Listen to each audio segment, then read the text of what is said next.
نحمده ونصلي علی رسولہ الکریم بسم اللہ الرحمن الرحیم۔ صرف 5 منٹ کا مدرسہ قرآن و حدیث کی روشنی میں 19 شعبان المعظم۔ نمبر 1، اسلامی تاریخ۔ حضرت ثمامہ بن اسال حنفی رضی اللہ عنہ سن 6 ہجری میں حضور صلی اللہ علیہ وسلم نے عرب و عجم کے تمام بادشاہوں کے پاس خطوط لکھے۔ اس میں ثمامہ بن اسال حنفی کے پاس بھی ایک خط بھیجا۔ ثمامہ یمامہ کے علاقے کا بادشاہ تھا۔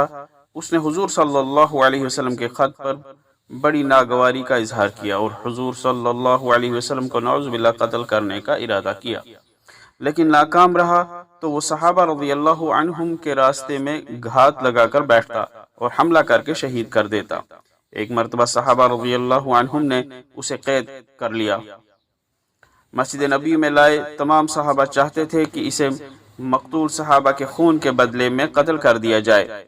حضور صلی اللہ علیہ وسلم نے صحابہ سے کہا، اپنے قیدیوں کے ساتھ اچھا برتاؤ کرو، اور خود حضور صلی اللہ علیہ وسلم نے بھی کھانا اور دودھ پیش کیا۔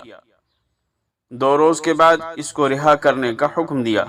ثمامہ بن اسال مدینہ کے باہر گئے، وہاں غسل کیا اور واپس آ کر حضور صلی اللہ علیہ وسلم کے سامنے کلمہ شہادت پڑھ کر اسلام میں داخل ہو گئے۔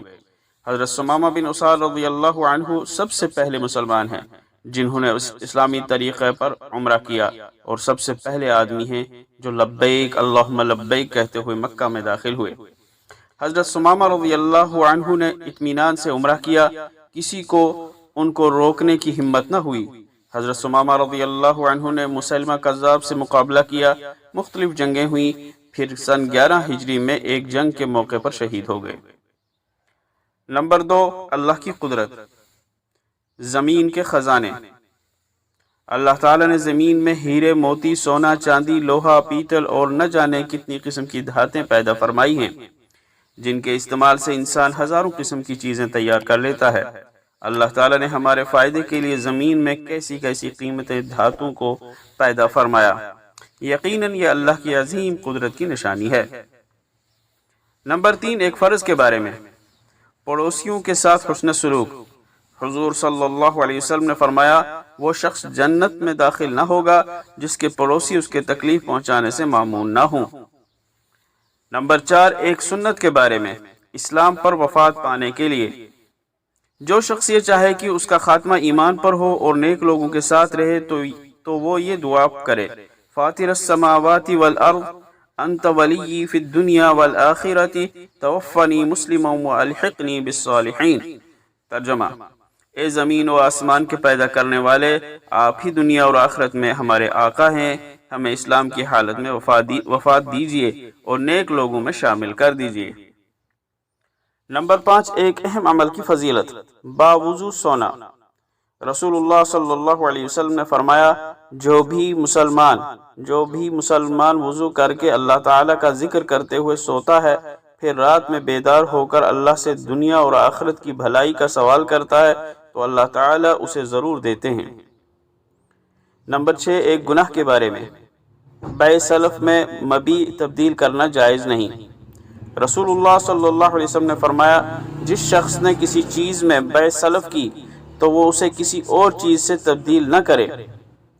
فائدہ: بیع سلف یہ ہے کہ کسی چیز کو قیمت اسے وصول کرنے سے پہلے ادا کی جائے اور ادائیگی کا وقت اور چیز کا وزن وغیرہ طے کر لیا جائے۔ نمبر 7، دنیا کے بارے میں۔ دنیا میں تکلیفیں برداشت کرنا۔ رسول اللہ صلی اللہ علیہ وسلم نے فرمایا، مسلمان مرد یا مسلمان عورت کو اس دنیا میں اس کی ذات، اس کے مال اور اس کی اولاد کے ذریعے کوئی نہ کوئی مصیبت پہنچتی رہتی ہے، یہاں تک کہ اس کی موت آتی ہے، تو آئے دن کی وہ مصیبتیں اس کو گناہوں سے پاک صاف کر چکی ہوتی ہیں، اور اللہ تعالیٰ سے اس کی ملاقات اس حال میں ہوتی ہے کہ اس کے ذمہ کوئی گناہ نہیں ہوتا۔ نمبر 8، آخرت کے بارے میں۔ قیامت میں 3 قسم کے لوگ۔ رسول اللہ صلی اللہ علیہ وسلم نے فرمایا، قیامت کے دن جہنم سے ایک گردن نکلے گی جس کی دو دیکھنے والی آنکھیں، 2 سننے والے کان اور 1 بولنے والی زبان ہوگی۔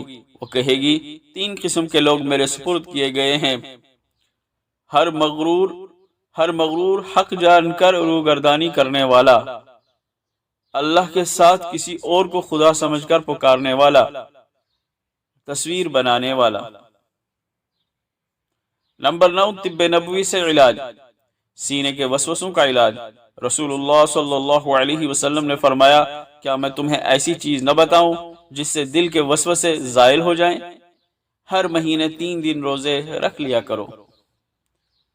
نمبر 10، قرآن کی نصیحت، حلال چیزوں کو اپنے اوپر حرام نہ کرو۔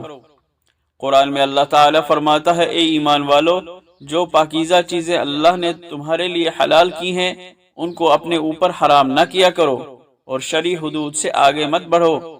یقین جانو اللہ تعالیٰ حد سے آگے بڑھنے والوں کو پسند نہیں کرتا۔ اللہ تعالیٰ عمل کرنے کی توفیق عطا فرمائے۔ وآخر دعوانا ان الحمد للہ رب العالمین۔